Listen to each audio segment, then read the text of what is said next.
My favorite thing about being a farmer is that you are your own boss. If you don't get out there and do the job, who's going to do it for you? Because a lot of times things don't go the way you hope they are going to go, but you try to correct all your bad mistakes and your bad attitudes so you can gain the benefit of having something to sell at harvest time. You could say my favorite thing to grow is melons because they are tasteful and they have plenty of sugar in them, energy, so you don't, have to pay exorbitant price for them. Like I go down to Spencer's or Laurel at times to buy produce, and a lot of times people just run it up and they don't even know what the cost of it is.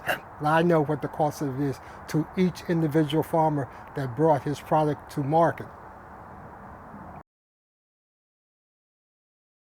I enjoy being part of the African American Farmers Association because there are people that have been doing it longer than I have, been farming longer than I have. And if I run into a problem, I'll call them and ask them, what should I do about this and what should I do about that? And they will give me a ready answer because they want us to be successful. Early on, say about in the 70s, I was trying to grow peppers for Sandell Pepper Company. I didn't know they bring the usual plants, so you had to get them in the ground. I didn't know you had to have a special tractor to put them and plant them with. So I had to go out and buy another tractor with that would successfully let me plant the plants that they brought to me. Let's take, for instance, it's easier to go to the market, but supposing the market is closed that particular day, or they didn't get a shipment from Florida or California for the type of vegetable that you wanted. What are you going to do then? If you don't know how to go out there and plant it and take care of it for yourself, that's part of the nutritional value of farming that will help you and your family to live a successful life.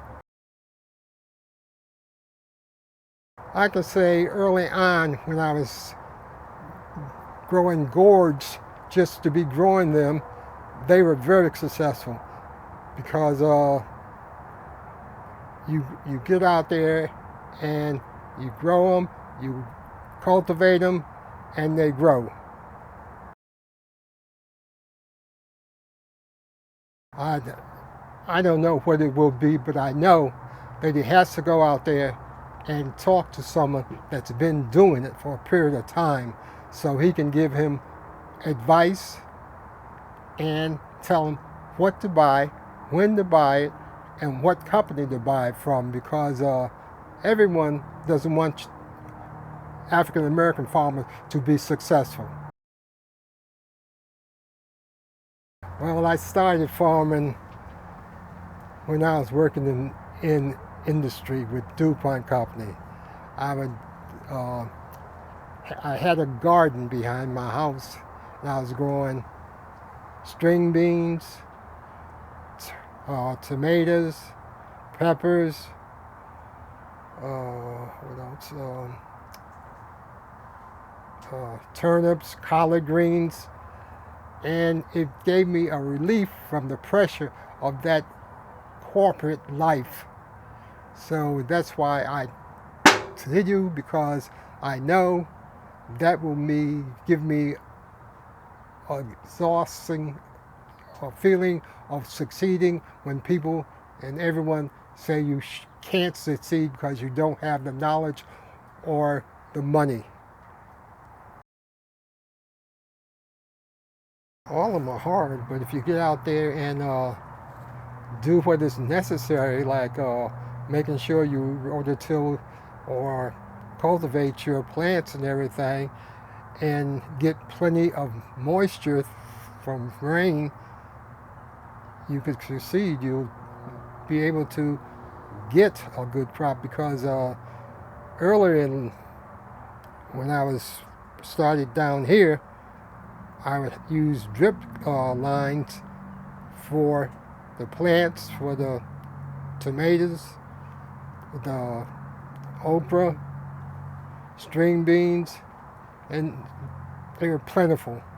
They really produce.